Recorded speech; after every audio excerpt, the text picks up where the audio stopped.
Clear? इसको बादलों में डाल दो, इसको बड़ा इंपॉर्टेंट है। ये कंडीशन होगी तो ये फॉर्मूला लगाएंगे सीधा। यस,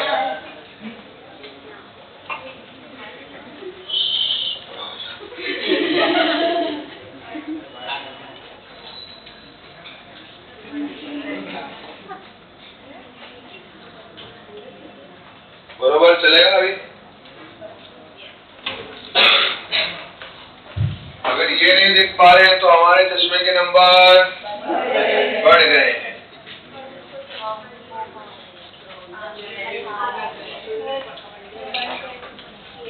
बंद कर दी, कहाँ है रिमोट?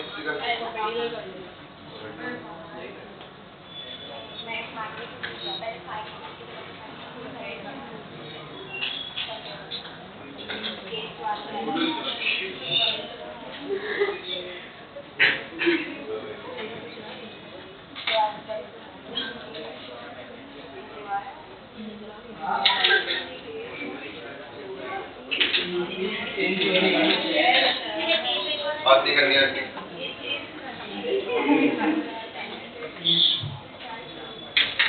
बेटा हम वापस से बात कर रहे हैं, आप कोई बोलो। यहाँ क्या नाम है आपका? आविष्कार। क्यों बात कर रहा है? सुनना ही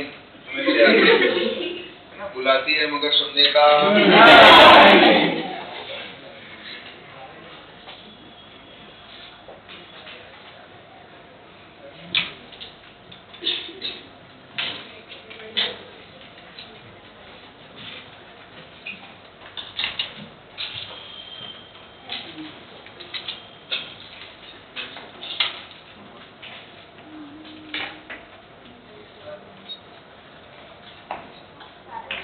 ये फॉर्मूले भी लिखना है साइड में।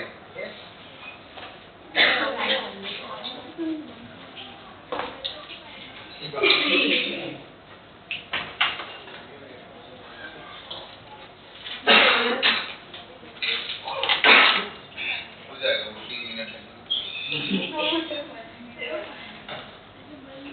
वो हुआ ना अभी, जाएगा वो धीरे धीरे शुरू है।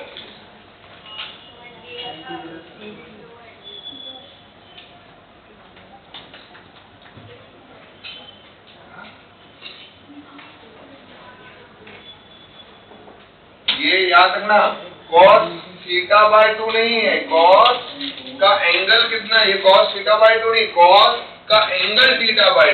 क्लियर हो रहा है? यहाँ पे cos का एंगल, अगर मान लो थीटा 60 डिग्री दिया होगा तो यहाँ क्या रखोगे? 60/2। एंगल कितना रखेगा? यहाँ 30 डिग्री। समझ में आ रहा है?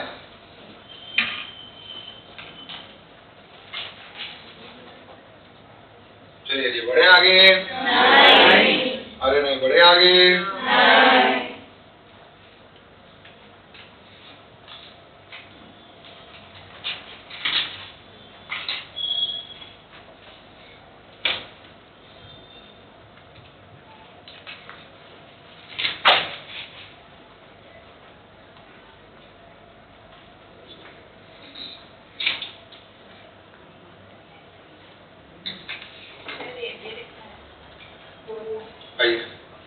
हाँ जी, ये भी ऑब्वियसली नहीं, कौन पूछ रहा है? सब लिखना है बेटा, जो भी बोर्ड पे लिखा हुआ है सब लिखना है, आपके लिए लिखा है। फॉर्मूले याद करना है वो, और वो फॉर्मूले याद नहीं करने आप अपने फॉर्मूला बुक बना, उसमें लिखना है। फॉर्मूले बड़े इंपॉर्टेंट है, पूरे फिजिक्स में भर भर के यूज आने वाले फॉर्मूले हैं।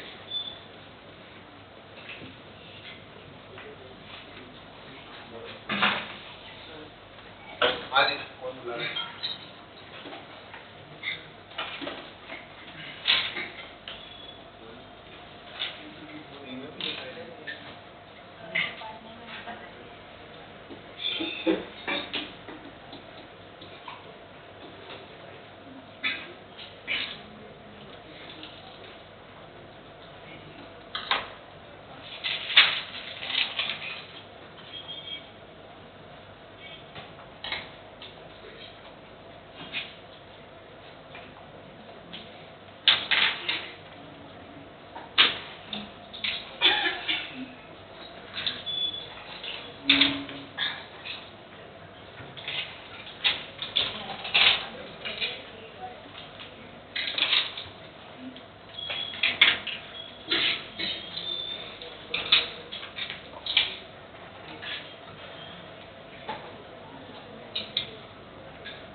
चलिए आइए अभी केस नंबर 6।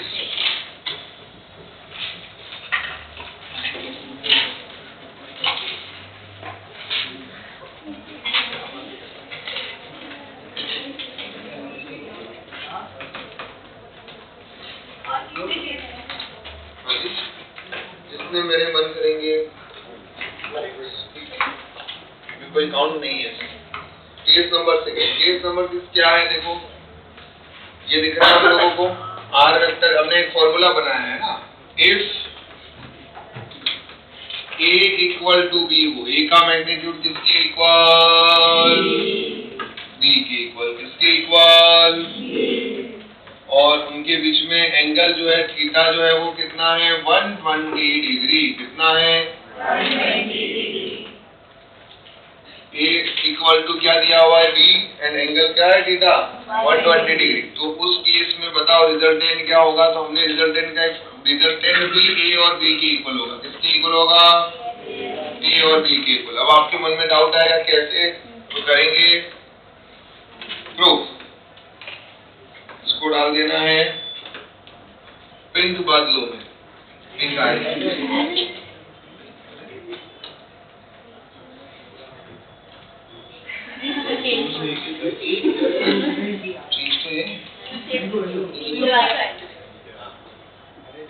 भी तो चलना चाहिए ना, पर ऐसा होता है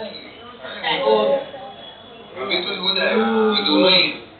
यही तो बात है ना, वो क्या हाथों में जादू नहीं चलते। चलिए पिंक बादलों में डाल दिया हमने। अब उसको करेंगे हम प्रूव।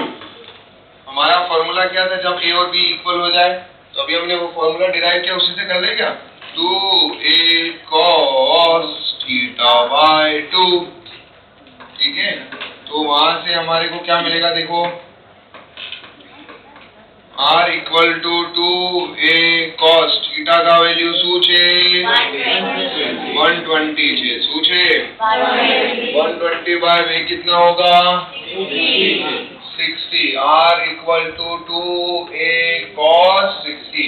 अब कोई नहीं बोलेगा, cos 60 का वैल्यू मुझे बताएंगे आविष्कार भैया। आविष्कार भैया बताओ cos 60 का वैल्यू क्या होता है? 1/2। श्योर, लॉक कर दिया जाए। चलिए 1/2। तो आगे 1/2 से 2 से 2 कैंसिल। r भी किसके इक्वल हो गया है? a के इक्वल। क्लियर? तो ये आपके सामने एक जबरदस्त नोट आ गया है। अगर कभी क्वेश्चन में पूछ ले आंटी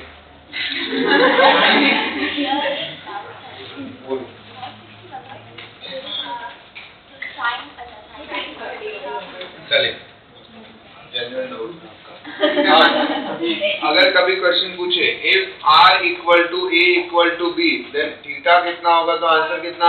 120। ठीक है, अगर बोला जाए r a और b के बीच में एंगल 120 है और a और b का मैग्नीट्यूड सेम, तो रिजल्टेंट किसके इक्वल होगा?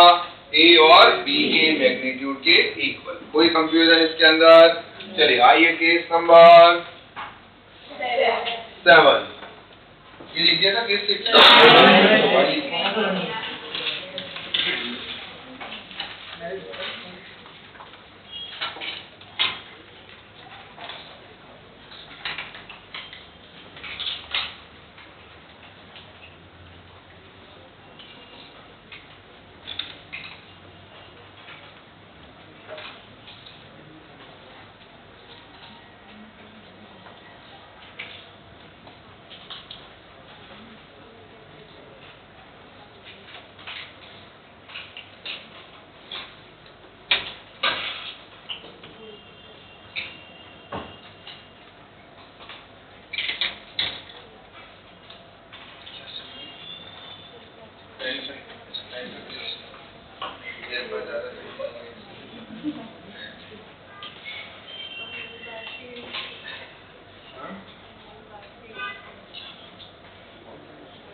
डोरेमोन इसका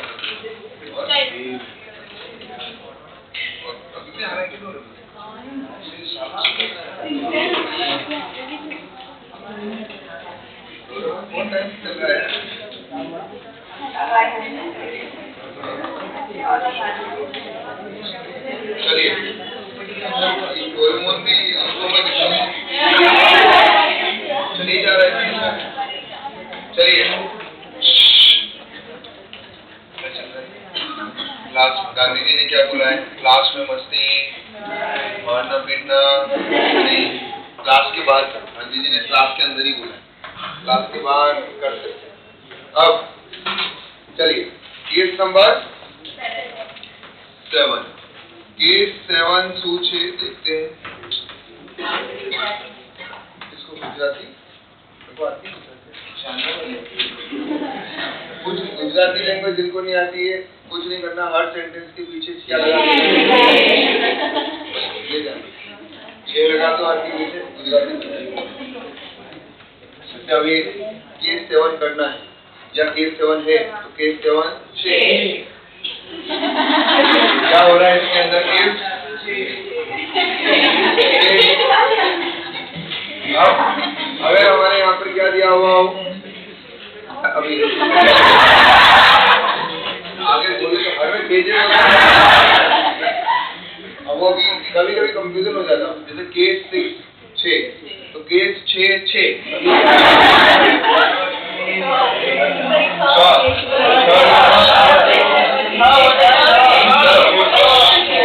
अभी मैं सीख रहा हूँ 10 साल तो हो गए ध्यान देना है। इफ क्या दिया हुआ है? Are vector. आर वेक्टर क्या है हमारा? रिजल्टेंट है। परपेंडिकुलर हो किसके? A vector. किसके? A vector. If r vector is perpendicular to a vector, r क्या है हमारा? Resultant vector. आर जो है वेक्टर फॉर्म में लिखोगे तो r is equal to a vector plus b vector. A और बी का रिजल्टेंट है कौन? आर। तो आर वेक्टर अगर परपेंडिकुलर हो किसके? ए वेक्टर के, तो उस केस में जो थीटा होगा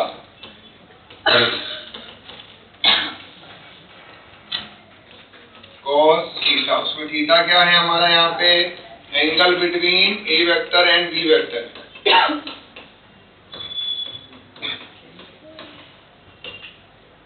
is equal to minus of a by b।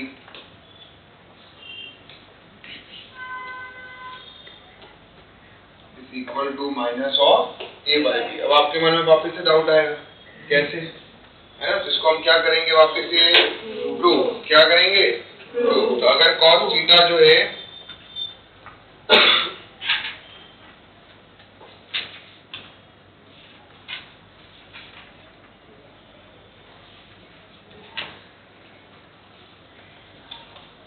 ठीक है, तो चलिए इसको प्रूव करते हैं हम।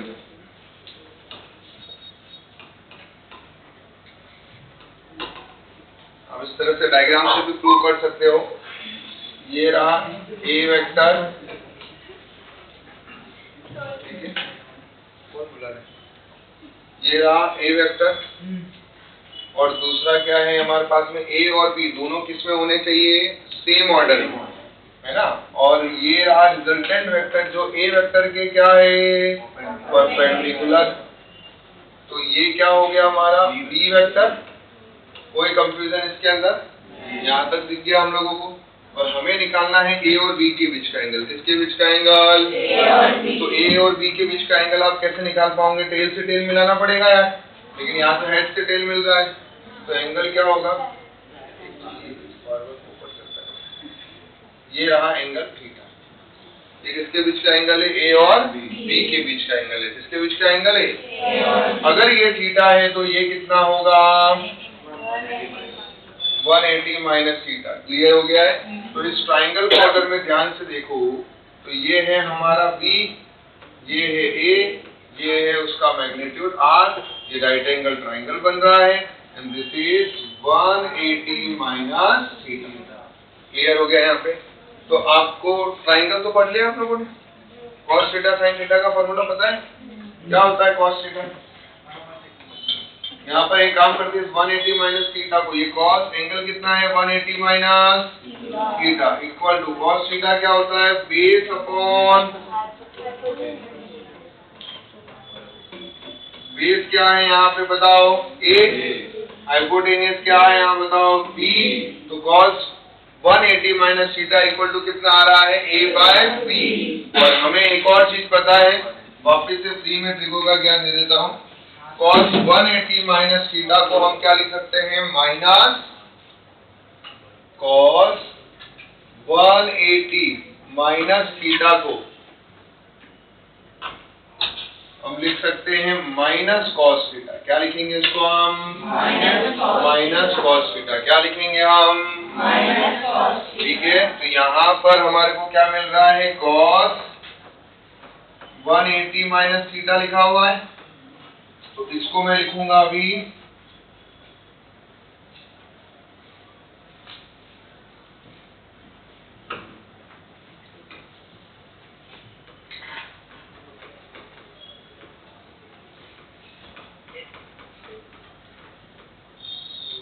ये आएगा minus cos theta equal to a by b. तो बताओ कॉस थीटा इक्वल टू कितना होगा,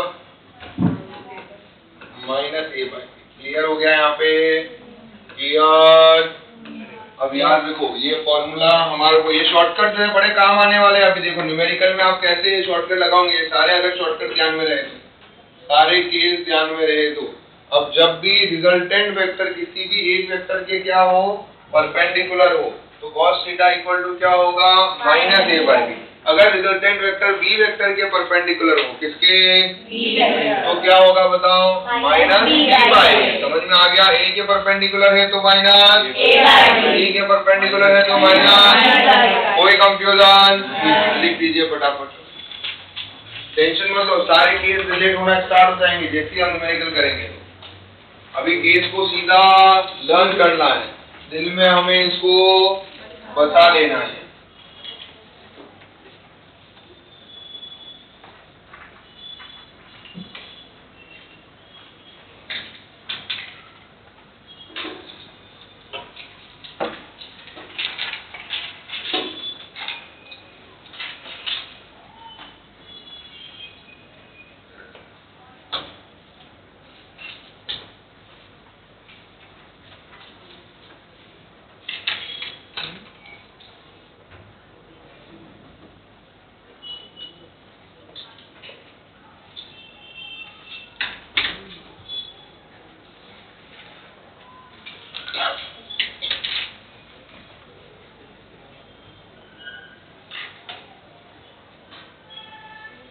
हाँ जी,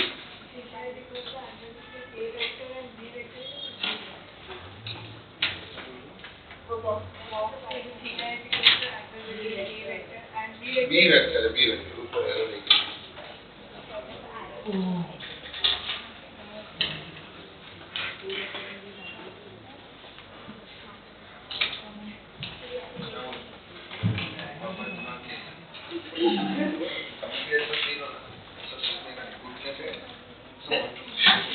थोड़ा वो फिर उसके बाद में एक योगा करने का, उसको बोलते क्या, वो उल्टा नहीं है, मॉर्निंग में करो। कभी कभी क्या होता है, पूरे दिन अपन ऐसे चल रहे हैं, दिमाग में आते और शीर्षासन कर देने का, वापस से दिमाग लेके बोल जाए।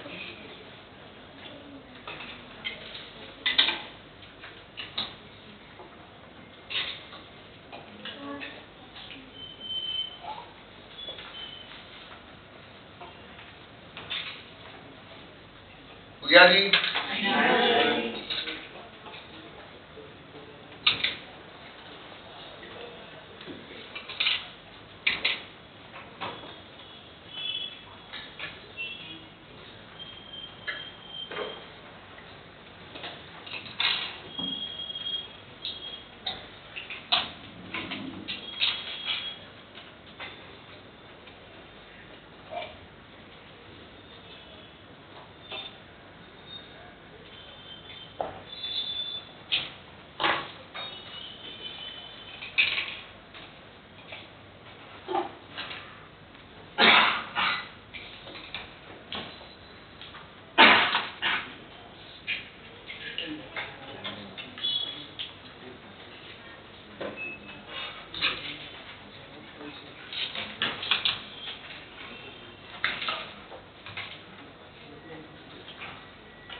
हाँ जी, चलिए नेक्स्ट देखते हैं हम लोग।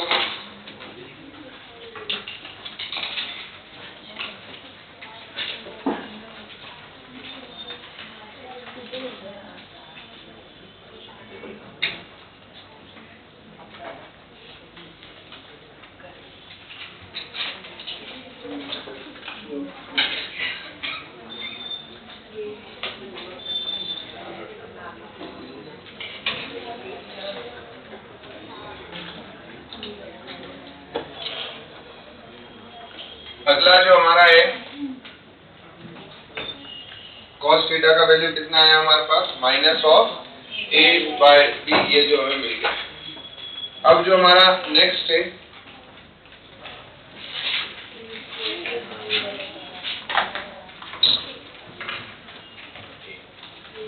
अब एक और केस नंबर 8।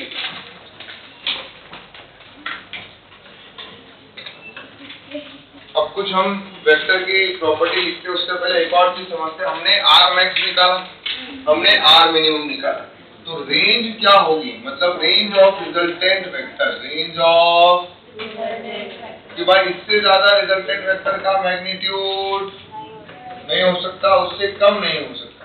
तो रेंज ऑफ रिजल्टेंट वेक्टर क्या होगा, आपका जो आर है वो लेस देन इक्वल टू क्या हो सकता है, आर मैक्स,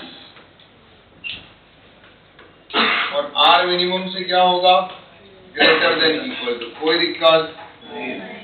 आर मैक्स का वैल्यू क्या हो गया हमारे पास, a प्लस b। आर मिन क्या हो गया है, a माइनस b। ये रही हमारे रेंज, ठीक है। लिख दो ये फटाफट, गुजराती में एक्सप्लेन करो। रेंज ऑफ रिजल्टेंट वेक्टर શું છે, r equal to r minimum, और कम को क्या बोलते हैं गुजराती, और टू मिनिमम r।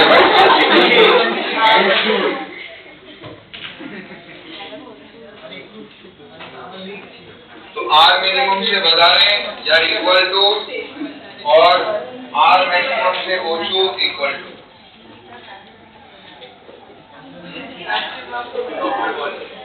વધારે r मिनिमम से ज्यादा।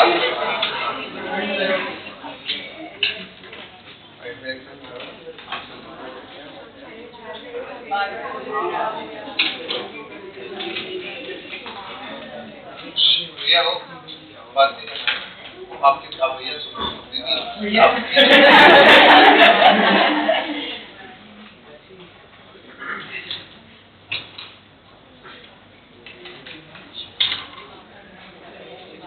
चलिए अभी नेक्स्ट लिखना है case number 9, property of vector addition.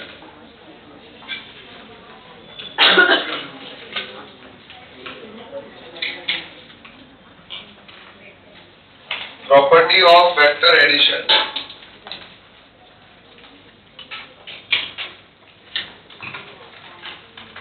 Property of vector addition.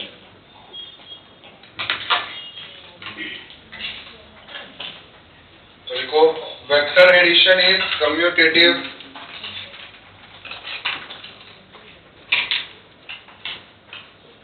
अब ये कम्यूटेटिव का मतलब क्या है कि भैया a को b से ऐड करो या b को a से ऐड करो, बद्दू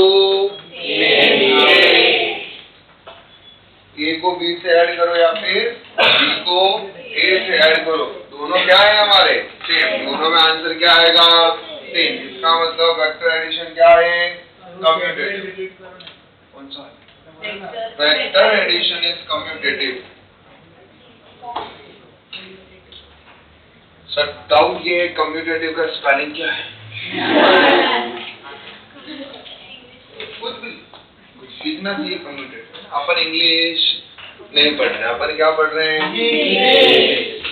तो हमें स्पेलिंग से कोई लेना देना नहीं। लेना देना किससे है, उसका मतलब क्या है, ठीक है। तो भले डबल एम लिखो, भले सिंगल एम लिखो, उससे कोई दिक्कत नहीं। नेक्स्ट लिखो vector addition is vector addition is associative.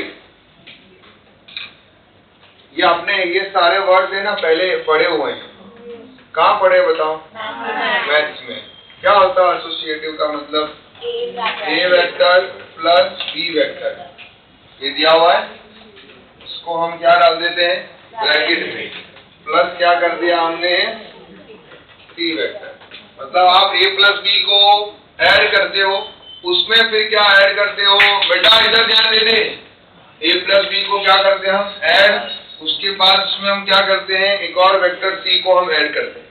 या फिर हम उल्टा करें, हम क्या करेंगे पहले किसको ऐड करेंगे बी और सी, और फिर ए में ऐड करें तो भी आंसर नहीं आएगा। क्लियर है? अपना क्या नाम इस दोस्त का नाम है? शिवम। बेटा अपने केस में एसोसिएटिव नहीं, तो पहले हम इधर ध्यान देंगे उसके बाद उससे बात करेंगे। तू क्या कर रहा है, उससे बात पहले कर रहा है फिर इधर ध्यान दे रहा है, वो एसोसिएटिव नहीं है बेटा। उससे बात करेगा तो इधर वाला मिस हो जाएगा। ठीक है? तो अपन अपनी पढ़ाई क्या है नॉन एसोसिएटिव। हम पहले इधर ध्यान जब दे रहे हैं तो इधर ही देना, उससे बात नहीं करना। चलिए अब यहाँ तक क्लियर हुआ है। फिर इसी के बाद में नेक्स्ट जो है एक और बड़ी जोरदार लाइन लिखेंगे। इसी प्रॉपर्टी में लिख दिया, 2 पॉइंट लिख दिया है।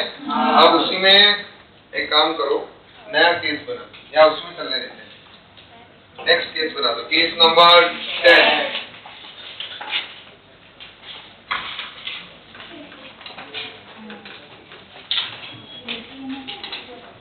अब यहाँ पर रिजल्टेंट वेक्टर जो है वो ए और बी के साथ में क्या होगा, सेम प्लेन में रहेगा। किसमें रहेगा? तो देखो resultant of a vector and b vector,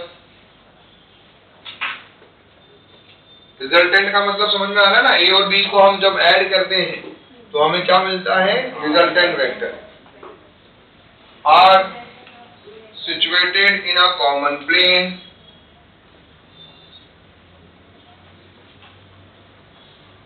R vector is equal to A vector plus B vector। तो गरीब लैंग्वेज में बोलेंगे R vector, A vector and B vector are co-plane। मतलब R A B तीनों ही क्या है को-प्लेनर। को-प्लेनर मतलब सेम प्लेन वाले। तो हमेशा दो वेक्टर का रिजल्टेंट उसी प्लेन में लाए करेगा। यस और नो? चलिए अभी इसी में एक बढ़िया केस देखते हैं। ये रहा ए वेक्टर, ये रहा बी वेक्टर।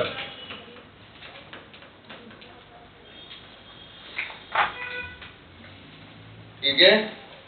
और ये रहा उनका प्यारा सा रिजल्टेंट आर वेक्टर। ये एंगल मान लो अल्फा छे, ये एंगल शू छे बीटा छे।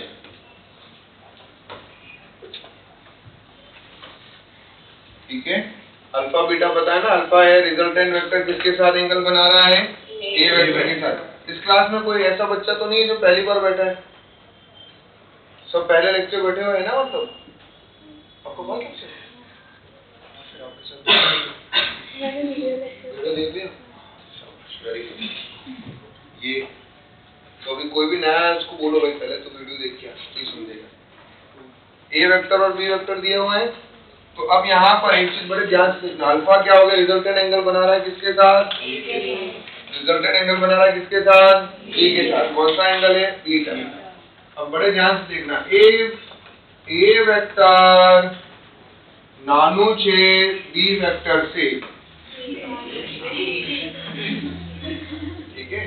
तो अगर ए बी वेक्टर से क्या है छोटा है स्मॉल है, तो उस केस में ये जो रिजल्टेंट होगा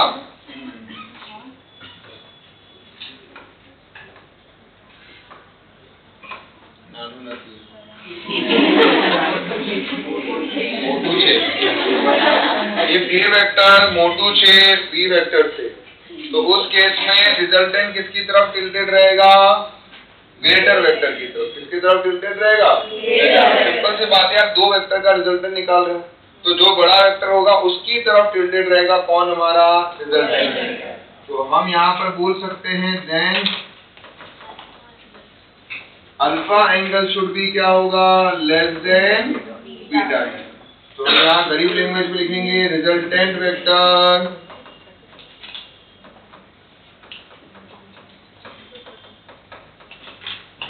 tilted towards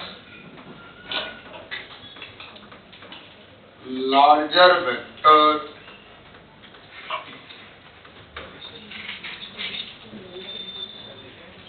हाँ जी, ये सारे नोट पॉइंट हमें याद होने हैं। अगले लेक्चर में याद नहीं हुए तो क्या करेंगे, आप ही बताओ क्या करेंगे। तो हाँ, जैसे दीदी ने बोला 10 बार, ठीक है, 10 केस तो 10 बार लिखवाएंगे। दीदी ने बोला है कि देखो पनिशमेंट देना जरूरी है, तो 10 केस में से मन में बोलाते हैं, और मैं मन की बातें पढ़ सकता हूँ।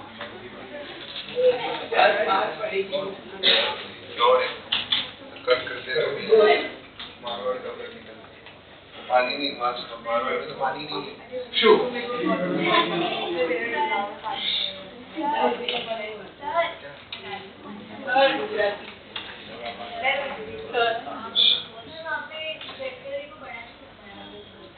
ये वो एक्चुअली में बड़ा है, इसलिए बड़ा है तभी तो वो आर वेक्टर जो है वो किसकी तरफ टिल्ट रहेगा, ए की तरफ। अगर ए बी वेक्टर बड़ा होगा आर वेक्टर से, तो आर वेक्टर किसकी तरफ टिल्ट रहेगा, अल्फा। ए वेक्टर अलग, अल्फा तो एंगल है ना। अब जैसे हम सिंपल सा एग्जांपल लेते हैं, अगर ये दो वेक्टर थे, हाँ जी एक मिनट समझा देता हूँ। ये देखो ये दो वेक्टर थे, इसमें बड़ा वेक्टर कौन सा है, ये वाला वेक्टर बड़ा है, तो रिजल्टेंट किसकी तरफ रहेगा, हमेशा बड़े वाले वेक्टर की तरफ। ठीक है, तो जो दो वेक्टर, अगर दो वेक्टर जिनका रिजल्टेंट आप निकाल रहे हो, उनमें से जो वेक्टर का मैग्नीट्यूड ज्यादा है, रिजल्टेंट हमेशा उसकी तरफ क्या रहेगा, टिल्ट रहेगा, उसकी तरफ रहेगा। अगर ये दोनों वेक्टर्स का मैग्नीट्यूड सेम रहेगा तो रिजल्टेंट हमेशा कहाँ रहेगा, एग्जैक्ट बीच में रहेगा, एंगल बाइसेक्टर पे रहेगा। ठीक है,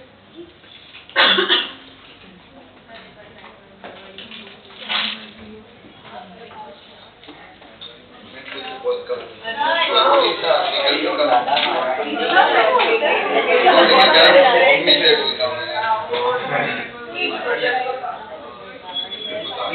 तो राजस्थान में भी वहां से ऊँट से आए थे, हमारे घर पे कैमल रखा है हमने, सब जाते हैं इधर उधर के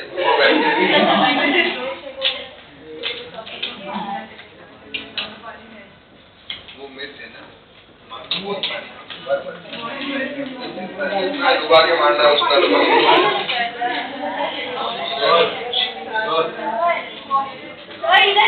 हाँ बोलो आप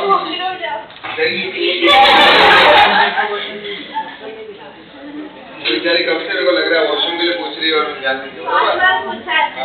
सॉरी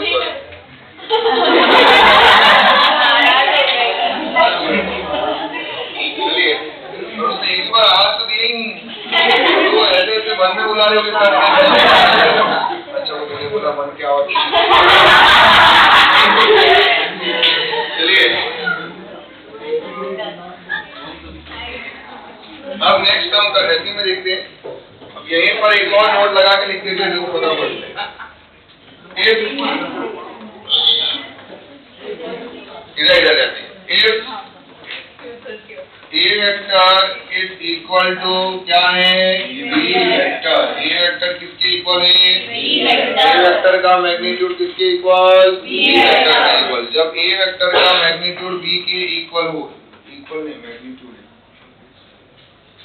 ए का मैग्नीट्यूड किसके इक्वल है, बी के इक्वल है, क्योंकि वेक्टर लगा देंगे तो दोनों फिर सेम डायरेक्शन में आ जाएगा ना। ए का मैग्नीट्यूड किसके इक्वल, बी के, तो रिजल्टेंट वेक्टर कहाँ लाई करेगा, बीच में। बहुत बढ़िया, थोड़ा सा अच्छी इंग्लिश में लिखेंगे, will lie at angle bisector.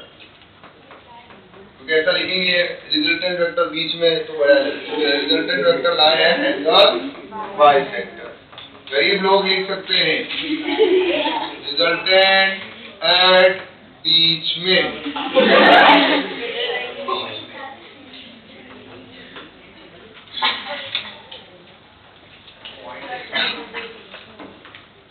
देखो यहाँ पर बेटा मन में बुला रहे थे क्या मुझे? 5 बार बुला, कुछ तो आज तो आओ आप कन्वर्सेशन मैं आपसे सीरियसली सॉरी बोलता हूँ। अभी क्या मैं किसी लड़के से पंगा नहीं लेता हूँ, अभी तो सब खाया हुआ है। वो बोले बच्चों से भी पंगा नहीं लेता, मतलब कोई बोले तो मेरी गलती मेरी गलती है।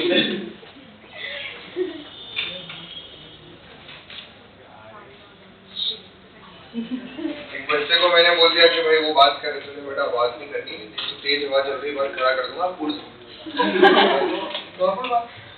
बच्चे बोला बच्चे बोले बॉडी शेमिंग कर रहे थे।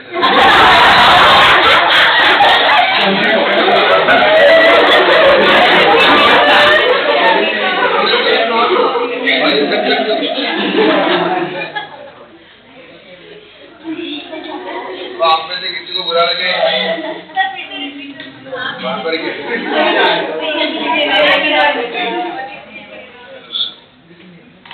अब मैं ऐसा बोलता हूँ, बेटा आप बात मत करो, नहीं तो मैं बाहर जाके तेज जवाब करूँगा।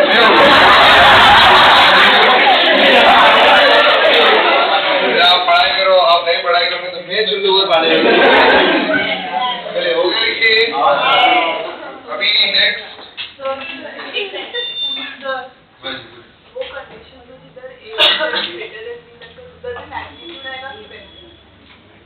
मैग्नीट्यूड वेक्टर भी, क्योंकि मैग्नीट्यूड बड़ा है तो वेक्टर भी बड़ा हो सकता है, उसमें कोई दिक्कत नहीं, पर हाँ आप चाहे तो मैग्नीट्यूड डाल दो।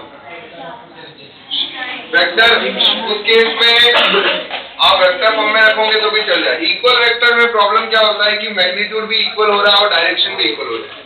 तो यहाँ पर आपको साफ दिख रहा है कि हाँ यहाँ अल्फा इक्वल टू बीटा होगा, बिल्कुल यहाँ लिख दो अल्फा इक्वल टू बीटा, ठीक है। तो हमने ऑलमोस्ट सारे केसेस क्या कर दिए हैं, complete related to the vector addition. अब लिखो एक प्यारा सा क्वेश्चन,